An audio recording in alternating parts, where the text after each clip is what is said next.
ನಮ್ಮ ತಾಯಿಯವರು ಅವ್ರ ಕಡೆ ಚಿಕಿತ್ಸೆ ಕಳಿಸಿದ್ದೆ. ಅವರು ಹೇಳಿಬಿಟ್ಟಿದ್ರು ನಮ್ಮ ಮಗು ಏನಂತ ಹೇಳಿದ್ರು, ನೋಡ್ಬೇ ನೀ 7-7:30 ಅಂದ್ರೆ ಊಟ ಮಾಡಿಬಿಡ್ಬೇಕು. ಇವತ್ತು ನಮ್ಮ ತಾಯಿ ಮತ್ತೆ ಮನೆಗೆ ಹೋಗಿ 7:30 ಊಟ ಮುಗಿಸ್ಬಿಟ್ಟಿರ್ತಾರೆ.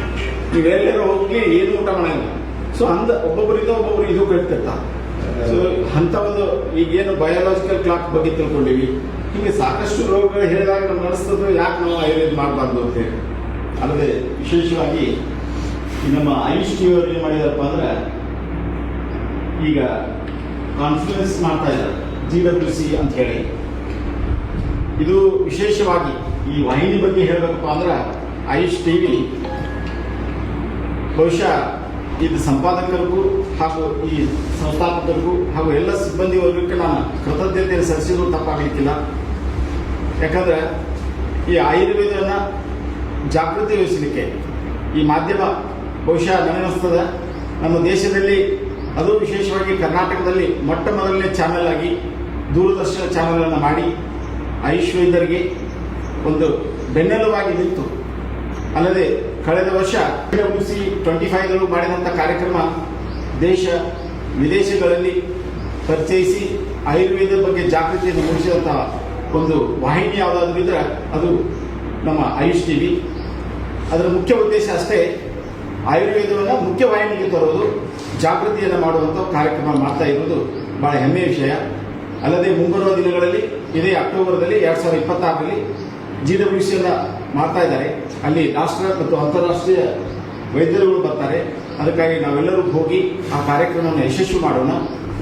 ಬಹುಶಃ ಆ ಕಾರ್ಯಕ್ರಮದಿಂದಲೇ ನನಗನ್ನಿಸ್ತದೆ ಸರ್ಕಾರ ಎಚ್ಚೆತ್ತುಕೊಂಡು ನಮ್ಮ ಕುಂದುಕೊರತೆಗಳನ್ನು ಅರಿತುಕೊಂಡು ಅವ್ರು ಏನು ಮಾಡಿದಾರಪ್ಪ ಅಂದ್ರೆ ಇವತ್ತು ನಮಗೆ ಸರ್ಕಾರ ಬಹಳ ಸಹಕಾರವನ್ನು ಕೊಟ್ಟಿದೆ.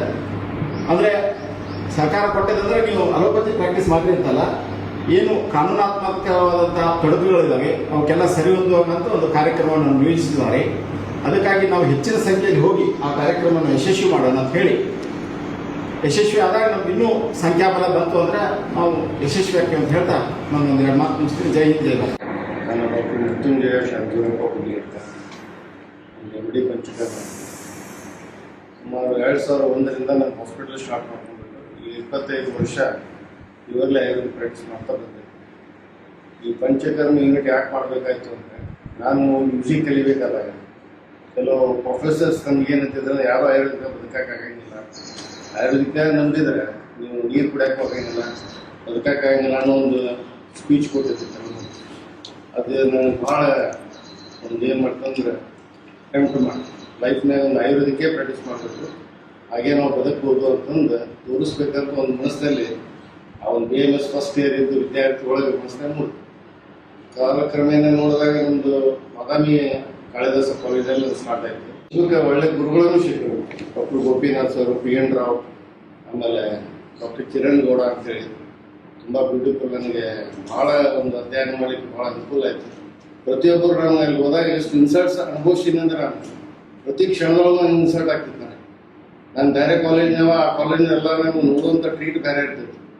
But the end of the day ನಾನು ಎಲ್ಲರೂ ಹೊಗಳಿದ್ರೆ ನಂದೇನು ಹೊಸ್ಮನ್ಶಿಪ್ ಮುಗಿತಲ್ಲ, ನಾನು ಭಾಳ ಎಲ್ಲರೂ ಅವತ್ತೊಂದು ಭಾಳ ರೆಸ್ಪೆಕ್ಟ್ಫುಲ್ ಆಗಿ ನೋಡಿದ್ರು ಅವರು.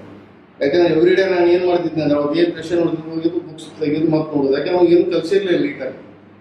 ಪ್ರತಿ ಒಂದು ಪೇಷಂಟ್ ಅವ್ರು ಏನು ಹೇಳ್ತಾರೆ ಅದೊಂದು ನನ್ನ ಎಫ್ರಾನ್ ಒಳಗೆ ಒಂದು ಬುಕ್ ಒಂದು ಪೆನ್ ಕಾಯಂ ಇರ್ತದೆ. ಅವ್ರು ಏನು ಹೇಳಿ ಬರ್ಕೊಳ್ಳೋದು, ಯಾಕಂದ್ರೆ ಎಲ್ಲನೂ ಹೊಸದು, ಎಲ್ಲನೂ ಹೊಸದು. ಅವರೆಲ್ಲ ಗೊತ್ತಿದ್ದವ್ರು, ನಮ್ಗೇನು ಗೊತ್ತಿದ್ದವ್ರು.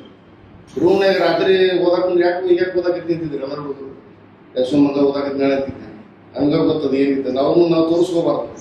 ಅದು ರಿಕ್ವಲ್ ಆಗೋ ಸಂಬಂಧ ಅವಾಗ ರಿಯಲ್ BMS ಓದಿತ್ತು.